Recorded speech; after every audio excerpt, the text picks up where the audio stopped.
ফরিদপুরে মুসলিম হত্যার ফাঁসি চাই দিতে হবে।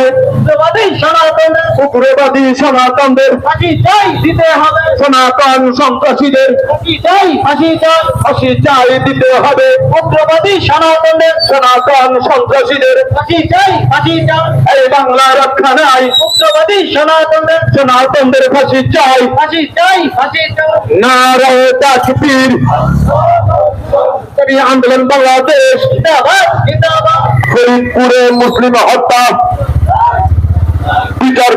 বিচার চাই। আমার ভাই মানল কেন? জবাব চাই দিতে হবে। আমার ভাই মানল কেন? প্রশাসন জবাব চাই। উগ্রবাদী সন্ত্রাসীদের রক্ষা নাই। উগ্রবাদী সন্ত্রাসীদের রক্ষা নাই। উগ্রবাদী সন্ত্রাসীদের এই বাংলা ঠাই নাই। উগ্রবাদী সন্ত্রাসীদের এই বাংলা ঠাই নাই। নারায়ে তাকবীর, ইসলামী আন্দোলন বাংলাদেশ জিন্দাবাদ। অত্যন্ত দুঃখ ভারাক্রান্ত নিয়ে আমরা আজকে দাঁড়িয়েছি ফরিদপুরের মধুখালীতে। সম্পূর্ণ অন্যায়ভাবে কারা কে কিভাবে হামলা করেছে তার সুষ্ঠু তদন্ত না করে একজন হাফেজ সহ 3 জন মুসলিম ভাইদেরকে সারা রাত নির্যাতন করে হত্যা করা হয়েছে। আমরা এর তীব্র নিন্দা ও হত্যাকারীদের ফাঁসি কামনা করছি। সাথে সাথে প্রশাসনকে ধন্যবাদ জানাতে হয় এতটুকু এজন্য যে প্রশাসন সন্ত্রাসীদেরকে ধরার জন্য জেলা প্রশাসক, জেলা পুলিশ সুপার ফরিদপুর তাদের পুরস্কার ঘোষণা করেছে। তো আমি বলতে চাই, আজকে বাংলাদেশ থেকে তারা বলতেছে বাংলাদেশ থেকে ওই উগ্রবাদী হিন্দুত্ববাদী সন্ত্রাসী নাকি পালিয়ে ভারত চলে গেছে।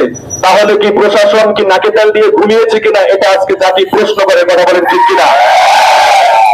অনতিবিলম্বে আমরা আজকের এই মিছিল থেকে ত্যাগহীন কণ্ঠে ঘোষণা করতে চাই, অনতিবিলম্বে ওই ভারত থেকে ওই সন্ত্রাসীদেরকে ধরে এনে তারা যেখানেই থাকুক না কেন তাদেরকে ধরে এনে তাদেরকে দৃষ্টান্তমূলক শাস্তির ব্যবস্থা করতে হবে। নয়তো বাংলাদেশের তৌহিদি জনতা যদি এই ব্যাপারে কঠোর হুঙ্কার দেয় তাহলে কিন্তু এই আন্দোলনকে রুখে দেওয়া কখনোই সম্ভব হবে না। কথা বলেন ঠিক কিনা? সাথে সাথে বলতে চাই, আজকে বিভিন্ন ভাবে দেখা গিয়েছে যে হিন্দুত্ববাদী ওই সকল উগ্র সন্ত্রাসীরা নিজেরাই মন্দিরের উপরে হামলা করে, নিজেরাই তাদেরকে মূর্তিগুলো ভেঙে এরপরে মুসলমানদের উপরে এই দোষ চাপিয়ে দিচ্ছে। এজন্য প্রশাসনকে অনুরোধ করবো, শরীয়তপুর সহ যেখানে হিন্দু মন্দির রয়েছে সেখানে সিসি ক্যামেরা লাগান। সিসি ক্যামেরা লাগানোর মাধ্যমে এই দেশকে হিন্দুত্ববাদী যে পরিকল্পিত সন্ত্রাসীর হাত থেকে এই দেশকে রক্ষা করে। কথা বলেন ঠিক কিনা? সাথে সাথে বলতে চাই, যারাই এই মন্দির ভেঙেছে তাদেরকে সুষ্ঠু বিচার হোক, তাদেরকে চিহ্নিত করে শাস্তি দেওয়া হোক, এটা আমরা চাই। কিন্তু কোন রকমের সুষ্ঠু বিচার না করে মুসলমানদেরকে ধরে হত্যা করা হবে, এটা কখনো মেনে নেওয়া যায় না। কথা বলেন ঠিক কিনা?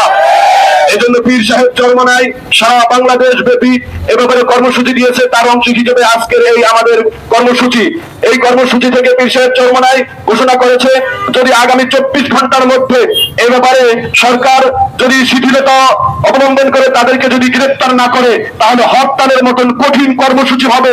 সেই কর্মসূচিতে দেশকে অচল করে দেওয়া হবে। কথা বলেন ঠিক কিনা?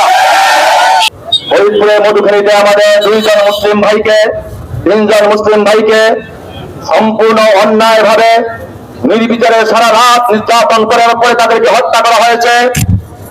মন্দিরে কারা আগুন লাগিয়েছে তার কোনো তদন্ত না করে কেন আমাদের মুসলিম ভাইদেরকে সারা রাত নির্যাতন করার পরে হত্যা করা হলো, আমরা প্রশাসনের কাছে এর বিচার দাবি করছি। সংগ্রামী সাথী অনুরোধ, মুসলমান কোন উগ্রবাদী জাতি নয়। মুসলমান যুগ যুগ ধরে এসেছে, ধর্মীয় সম্প্রীতি বজায় রেখে চলাফেরা করছে।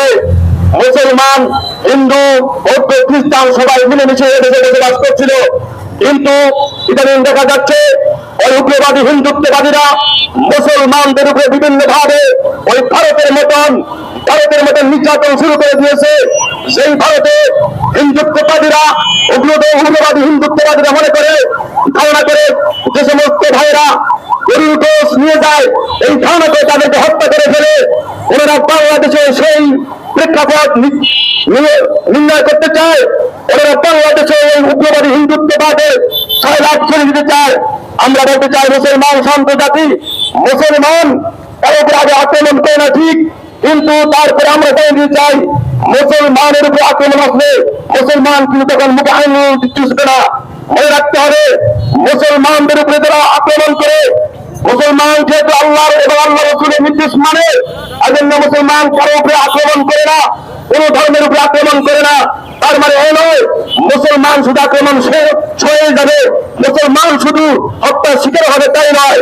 সুতরাং আমরা বলবো, যারাই এই ফরিদপুরে মন্দিরে আগুন লাগিয়েছে তাদেরকে সুস্থ তদন্তের মাধ্যমে অবশ্যই তাদেরকে বিচার করতে হবে, এবং এই কোন তদন্ত না করে কেন আমাদের মুসলিম ভাইদেরকে সারা রাত নির্যাতন করে হত্যা করা হলো, আমরা প্রশাসনের কাছে এর জোরদারি জানাচ্ছি, এর ফাঁসির দাবি জানাচ্ছি।